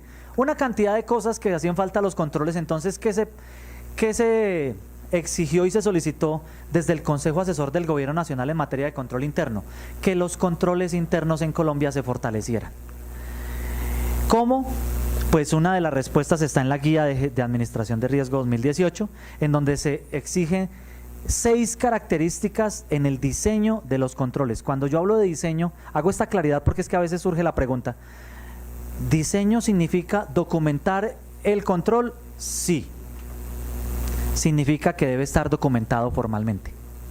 Es que algunos dicen, no, es que diseño, ¿dónde me dice que yo debo tenerlo documentado? Pues si dice que se está diseñando es porque en el diseño se debe documentar, que ese diseño se debe documentar. Entonces miren, Debe tener definido el responsable de realizar la actividad de control. Listo, debe tener definido un responsable. Ese responsable debe saber, debe ser idóneo para ejecutar ese control. Pero además necesitamos que quien ejecuta el control no sea la misma persona que ejecuta la actividad que está siendo controlada. Aquí hablamos de segregación de funciones. ¿Me hago entender? 2. Debe tener una periodicidad definida. Que cada semana, cada mes, cada 2 meses, etcétera, o cada vez que suceda tal cosa, ejecute el control. Eso es periodicidad. Debe indicar cuál es el propósito del control. En ese tema de cuál es el propósito del control, aquí hablamos de la tipología de los controles que cambió desde la entrada del nuevo modelo Messi y estas nuevas metodologías. Me hago entender. Anteriormente teníamos controles preventivos, detectivos y correctivos. Anteriormente existían esos 3 tipos de controles: detectivos, preventivos y correctivos. A ver, voy a explicar cada uno de ellos. Los preventivos, los controles preventivos, los controles que se realizaban o se utilizaban antes de o para disminuir la probabilidad de que un riesgo se materializara, ¿cierto? Entonces, por ejemplo, para el motociclista, pues hacer un curso de tránsito y solicitar la licencia de conducción haciendo un curso. Entonces disminuye la probabilidad de que se accidente porque adquiere destrezas para la conducción. Listo. Controles detectivos. Con los controles detectivos, aquí me voy a otro ejemplo. Los sensores de humo y alerta contra incendios, ¿sí? Resulta que los controles detectivos lo que hacen es ayudarme a identificar de manera oportuna cuando el riesgo se está ya materializando. Porque si suena la alarma de incendios, significa que el riesgo ya se está materializando. Ya hay un incendio, así sea pequeñito.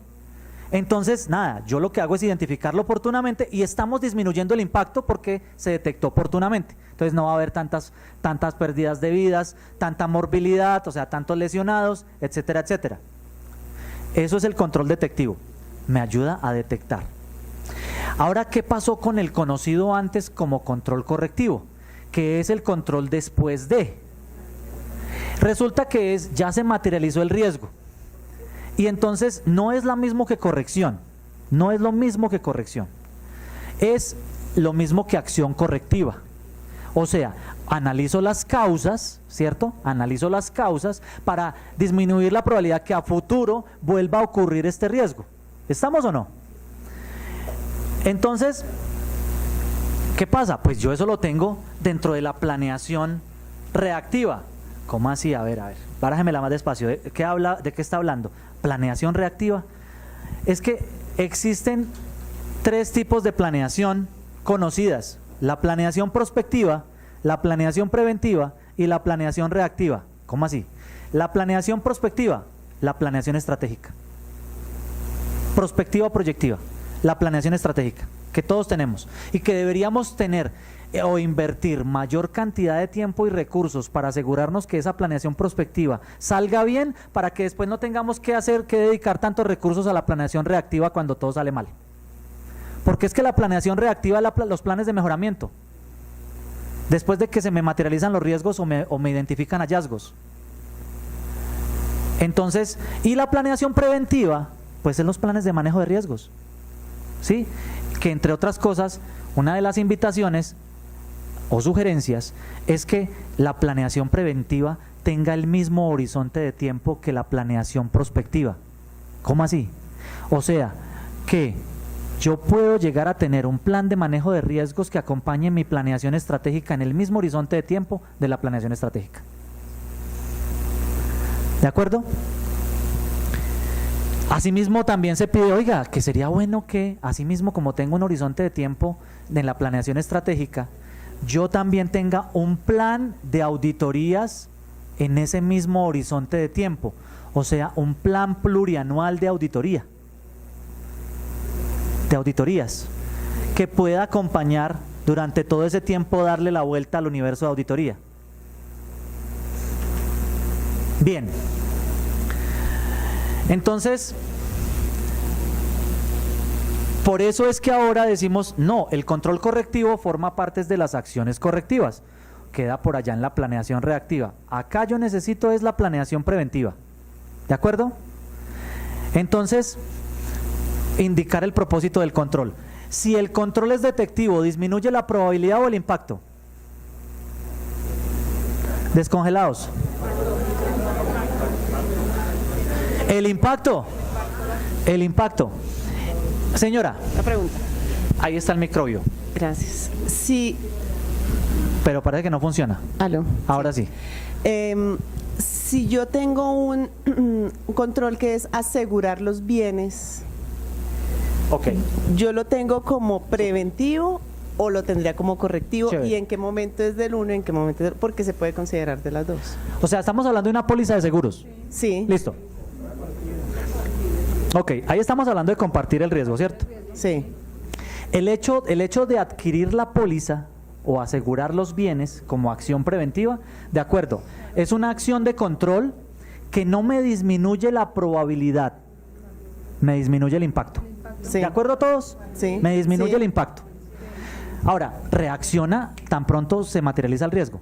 Yo la afecto, la póliza, ¿cierto? Tan pronto se materializa el riesgo. Pero, ojo, a mí también me sirve ese ejemplo para hablar de las famosas estrategias DA que yo mencionaba en el contexto estratégico, que son las acciones de contingencia.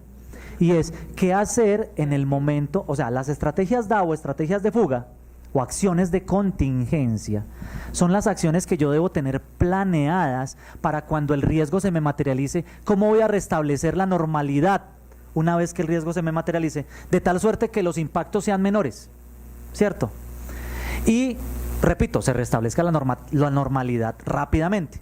Esas son las acciones de contingencia. Una de esas es afectación de la póliza. ¿Por qué? Porque se robaron lo que yo tenía asegurado. Ok, afecto la póliza, restituyen lo robado. ¿Sí o no?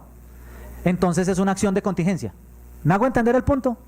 A ver, una cosa es corrección y otra cosa es acción de contingencia y otra cosa es acción preventiva. Por favor. Acción preventiva me disminuye la probabilidad que el riesgo se presente. Antes de. Una póliza no me disminuye la probabilidad que el riesgo ocurra. Para nada. ¿Estamos hasta ahí, sí o no? Bien. Ahora, tenemos el momento en el que ya se presenta el riesgo y yo necesito restablecer la normalidad. Hablábamos de corrección y acción de contingencia. Ojo, ojo con lo que voy a explicar acá. Una corrección. A mí me dicen, oiga, mire, no puede dejar líquidos al lado de los teclados. Aquí viene el ejemplo y gracias que faltaba aquí la agüita. No se pueden dejar líquidos al lado de los teclados. ¿Por qué? Por el riesgo de daño de los equipos allá, ¿cierto? De los equipos de cómputo. Entonces a mí vienen y me dicen, oiga, profe, mire, no puede dejar aquí esos líquidos porque es una política de aquí del DAF. Ah, bueno, qué pena con usted. Sí, señor. Sí. Entonces, nada, que se dañe el smartphone, pero no el computador. ¿Lo tenía planeado? No. O sea, una corrección es una acción inmediata que restablece la normalidad, pero que es improvisada, no estaba planeada. ¿De acuerdo? Mientras que una acción de contingencia sí estaba planeada, también es inmediata, también restablece la normalidad, pero sí estaba planeada. Entonces, por ejemplo, se acabaron las pilas. Ah, bueno, voy y busco en mi maleta unas pilas que tengo de repuesto. Acción de contingencia. ¿De acuerdo? Esas acciones de contingencia es necesario tenerlas en el plan de manejo de riesgos. Al final, después de todas las acciones preventivas o de control, de todas las acciones de control. Esas acciones de contingencia. ¿Por qué? Porque necesito pensar en el peor escenario posible. Si me fallan esas acciones preventivas que provienen de las estrategias de supervivencia de la DOFA, espero no estar hablando en mandarín, entonces yo ya sé que el plan B es la acción de contingencia. ¿Vale? Por eso se pide en el plan de manejo de riesgos esa parte. La acción de contingencia no es preventiva. Ojo, pero entonces hago la claridad frente al ejemplo que ya te doy la palabra. Ponle cuidado. A ver. A ver si por lo menos los enredo más. Póngale cuidado. Mire.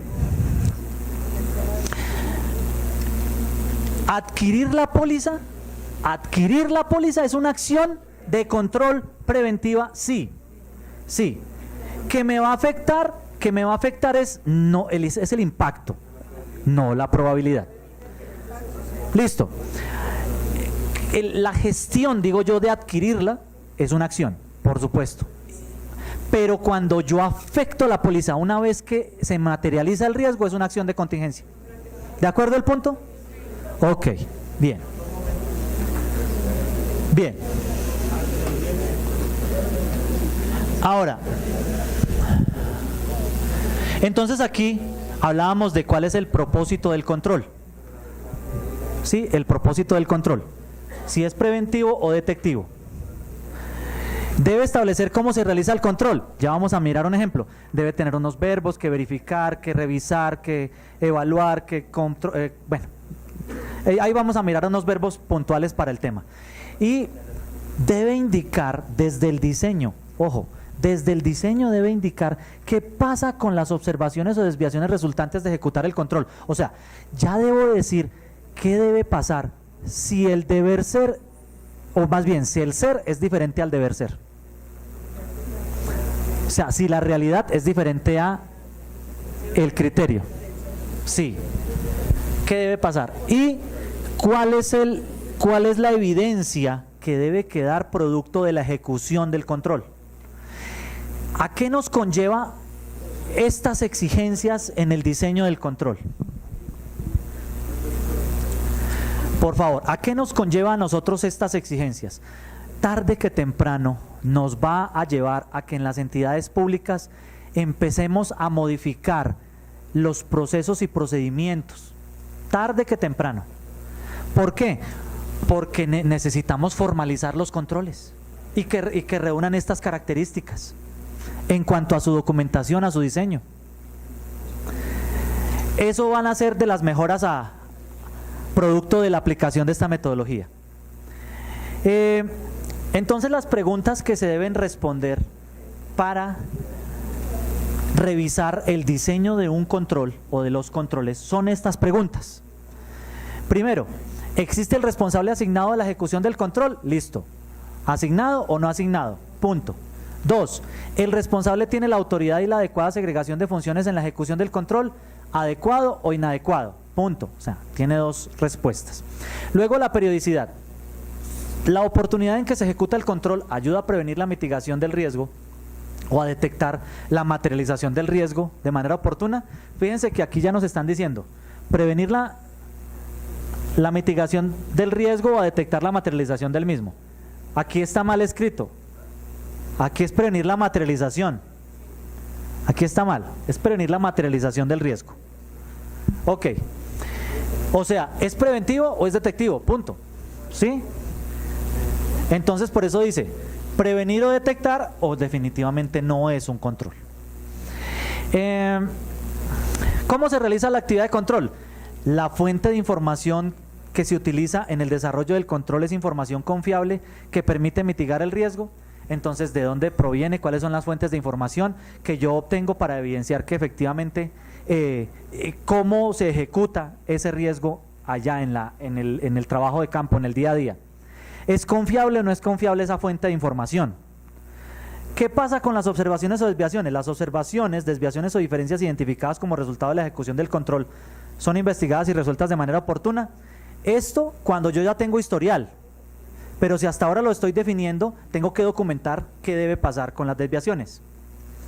Y por último, se deja evidencia o rastro de la ejecución del control que permita a cualquier tercero con la misma evidencia llegar a la misma conclusión.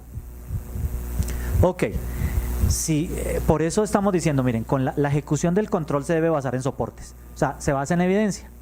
Entonces, de tal suerte que cualquier otra persona que revise esa información hubiera llegado a la misma conclusión en la ejecución del control, a que se cumplió o no se cumplió con el propósito del control.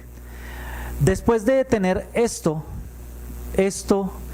contestado, entonces viene una siguiente tabla. Miren, cada tabla que aparecen acá, cada una de las tablas que aparecen en este tema de controles se debe analizar una después de la otra. Entonces viene esta segunda tabla, ¿y de dónde vienen las respuestas a estas de la tabla anterior? O sea, esta primera columna y esta segunda columna vienen de la tabla anterior. Ahora, de esa tabla anterior me está diciendo a cuántos puntos equivale cada respuesta. ¿Hasta ahí vamos? ¿A cuántos puntos equivale cada respuesta? Entonces, yo califico cada control le hago este ejercicio. Luego, ¿qué hago? Entonces necesito calificar, tengo unos rangos de calificación del diseño de los controles, que puede ser fuerte, moderado o débil. ¿Cuándo va a ser fuerte? Cuando quede entre 96 y 100 puntos. O sea, es bastante ácido, bastante exigente. ¿De dónde sale ese 96 o 100? De la sumatoria de estos puntos aquí atrás, ¿no? Listo. Eso en cuanto al diseño. Ahora miremos en cuanto a la ejecución.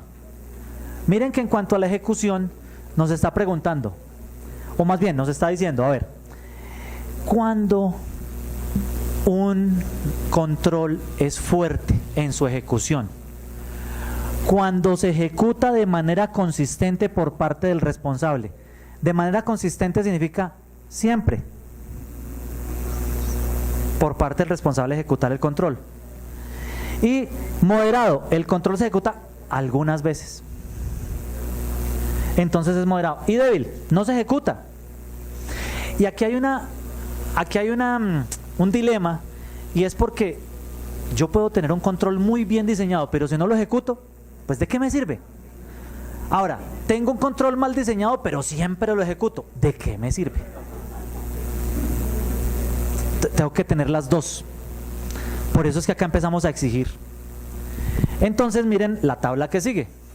La tabla que sigue nos dice a nosotros, a ver, peso del diseño individual de los controles, esto viene de la tablita anterior, ¿sí o no? Luego, el control se ejecuta, la ejecución viene de la otra tablita anterior. Entonces aquí me están diciendo las posibles combinaciones de los dos factores, o sea, del diseño y de la ejecución. ¿De acuerdo? Entonces, si es fuerte en diseño y fuerte en la ejecución, pues es fuerte, ¿qué cosa? La solidez individual del control. Y así cada una de las combinaciones posibles. Cada una de las combinaciones posibles. Entonces, ¿a dónde me lleva a mí esto? Esto me lleva a determinar, en primera instancia determinar en qué momento no voy a necesitar fortalecer los controles internos. Cuando la solidez individual del control me dé fuerte. O sea, cuando el diseño sea fuerte y la ejecución sea fuerte. Mientras tanto, siempre va a requerir fortalecer el control interno. O sea que de aquí en adelante la tarea que queda es bastante en cuanto a fortalecimiento de controles internos. Ok, otra cosa. Yo decía, hace un rato decíamos, una cosa es que cada control tenga que hacérsele ese análisis de todas estas tablitas que ya mencionamos. Y otra cosa es cuando, como yo tengo varios controles, yo no tengo un solo control por cada riesgo, yo tengo varios, yo tengo que analizar el conjunto de controles. Entonces, ¿de acuerdo? Entonces, ¿cómo se hace eso? Miren, yo tengo el riesgo 1. Teniendo el riesgo 1, yo tengo varias causas. Tengo la causa 1, la causa 2. Resulta que para la causa 1, yo tengo el control 1 y el control 2. ¿Estamos hablando, sí o no? Los controles que se aplican. Y para la causa 2 tengo el control 3. Entonces, resulta que el diseño del control, en el primer control me dio fuerte, en el segundo control me dio fuerte en el diseño. En el tercer control, débil en el diseño. Luego, en la ejecución, me dio fuerte en la ejecución, o sea, siempre lo ejecuta. Algunas veces lo ejecuta el control 2 y siempre ejecuta el control 3. Y entonces ahí, póngame a bailar ese trompo en la uña, ¿cómo lo hago? Entonces, a mí me dice, mire, la solidez individual del control. El primero me dio 100, es fuerte. ¿Por qué? Porque fuerte en diseño, fuerte en ejecución, ok. Fuerte moderado, ¿de dónde sale esto? De las tablitas que ya teníamos atrás. Entonces, aquí está el resultado.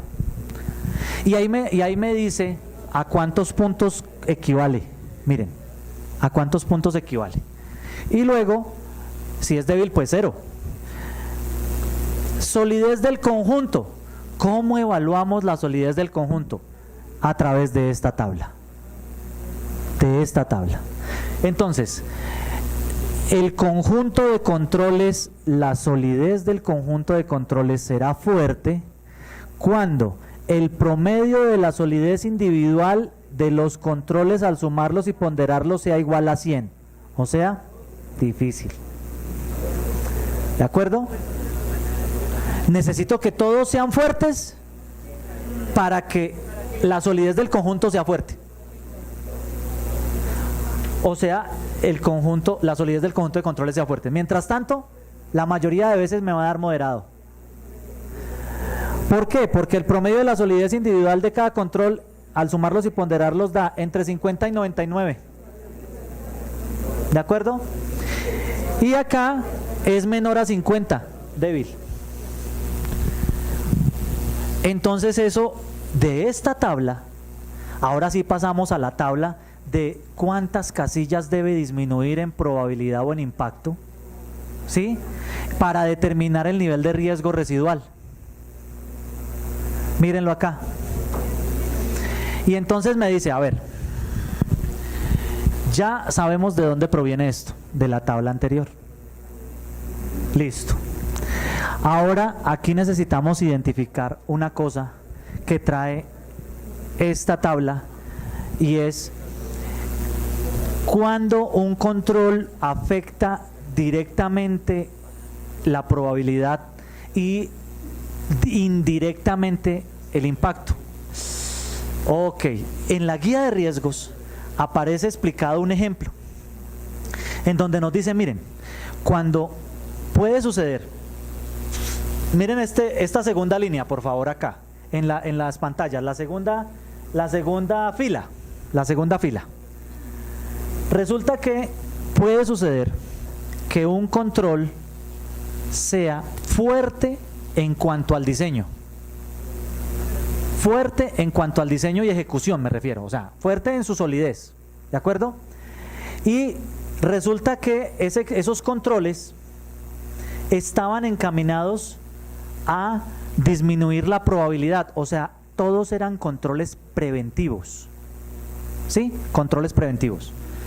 Y entonces dice, indirectamente puede afectar el impacto. ¿Por qué?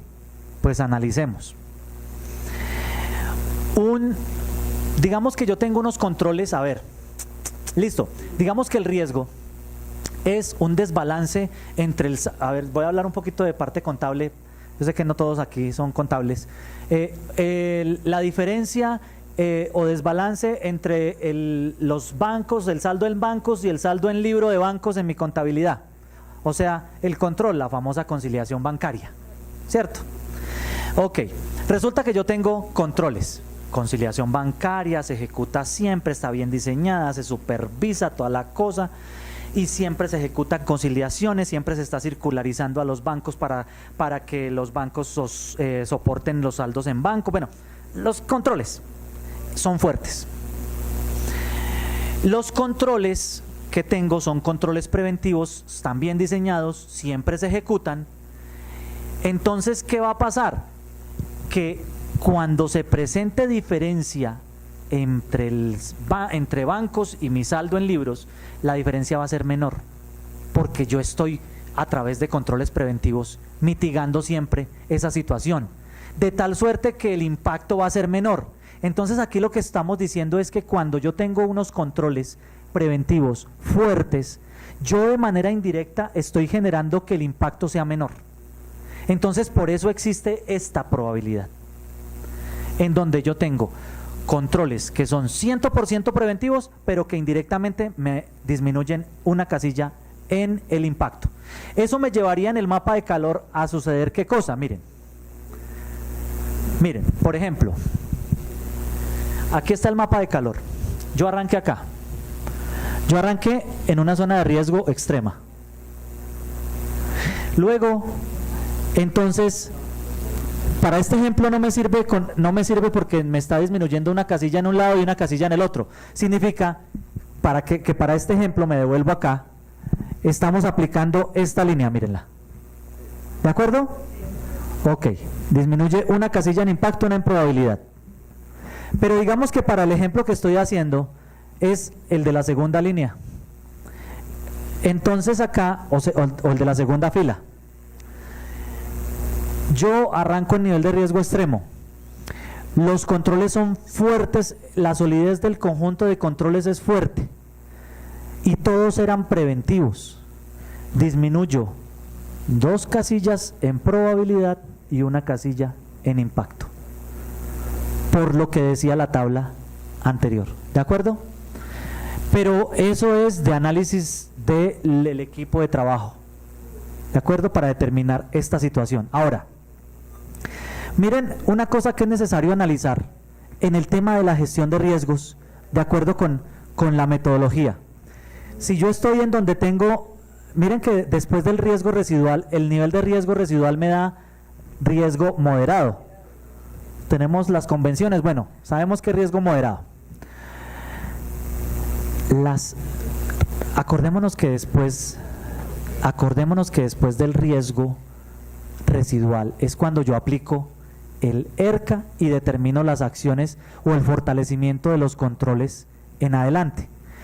¿Hacia dónde deben apuntar los controles que yo aplico o fortalezco a partir de este momento? Por favor.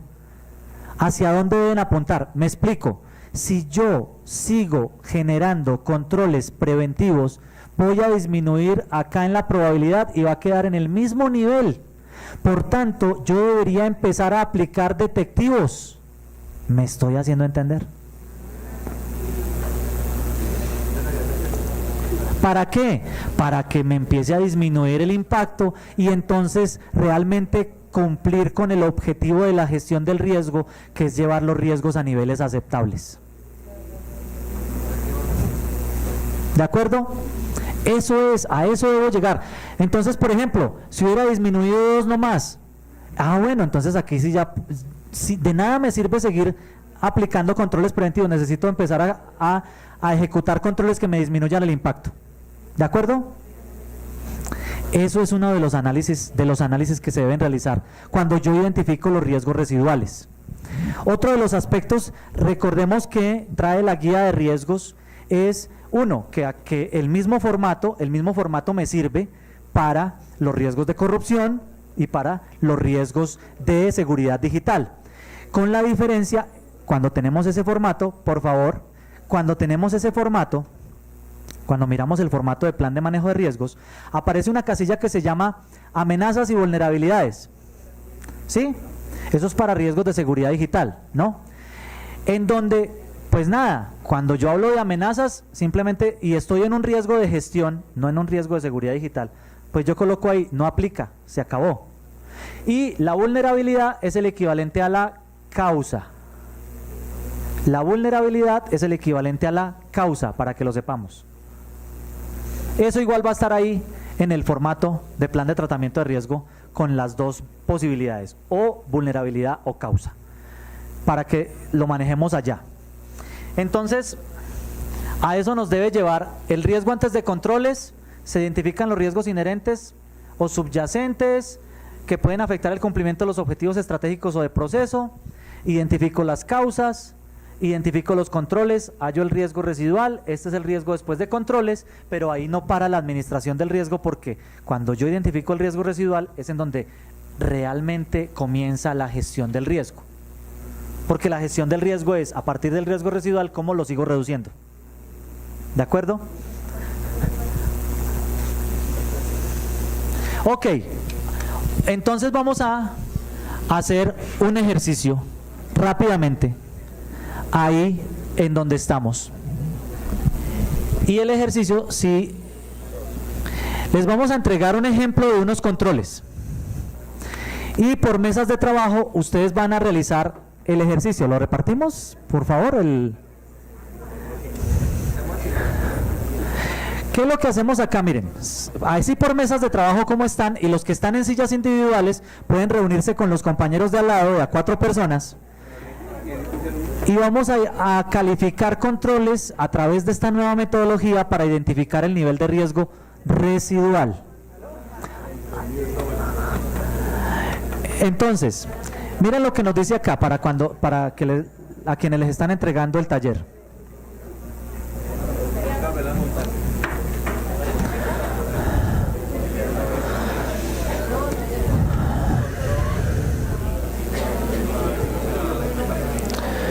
Es que una cosa es que nosotros nos expliquen la teoría y otra cosa es así, aquí aplicarlo en la práctica a ver si esta cosa funciona o no.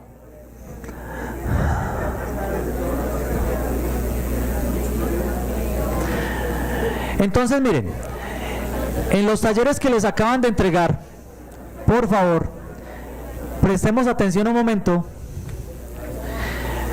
El ejercicio es muy sencillo para que lo analicen. Mire, tenemos un proceso de ejemplo que es el proceso de talento humano. Por favor, proceso de talento humano, y aquí aparece un objetivo. Aparece el objetivo del proceso. Acuérdense de las características que debe tener los objetivos. Aparece el riesgo. Listo, aparece el riesgo identificado, ustedes van a mirar. Aparece el control 1 y el control 2. Aparece descritos.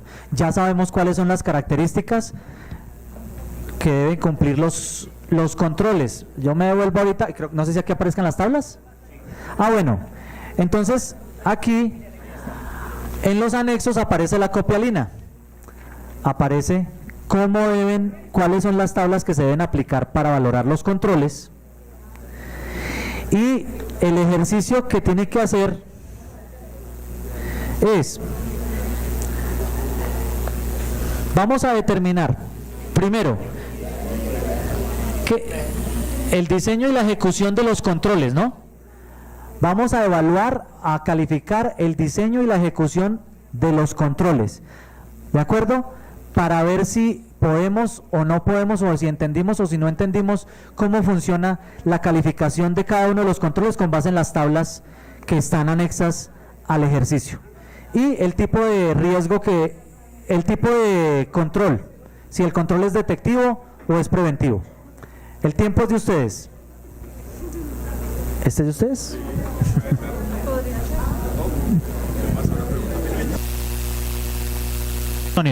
Por favor, una claridad. Miren, una pregunta que suele suceder o suelen hacerme en estos escenarios es: oiga, yo reúno las características SMART a partir de el objetivo, más los indicadores, más los procesos, más los procedimientos, y entonces yo tengo las características SMART en un poco de cosas. No.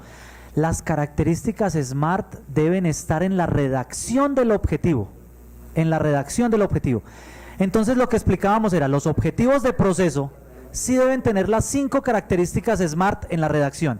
Los estratégicos, 4 características como mínimo del SMART, que no es obligación el tema del medible, ¿de acuerdo? Agrandado las dudas, pero entonces con esto ustedes ya se dan una idea de cómo realmente aterrizamos el ejercicio de calificación de los controles para determinar el riesgo, el nivel de riesgo residual allá en sus entidades. Cuando ya estemos haciendo este ejercicio puntualmente, allá en las entidades, en la identificación de los riesgos a los procesos y a la estrategia. Entonces, con esto damos por terminado el evento en el día de hoy y quedamos atentos a cualquier inquietud que tengan ustedes en el transcurso de su labor.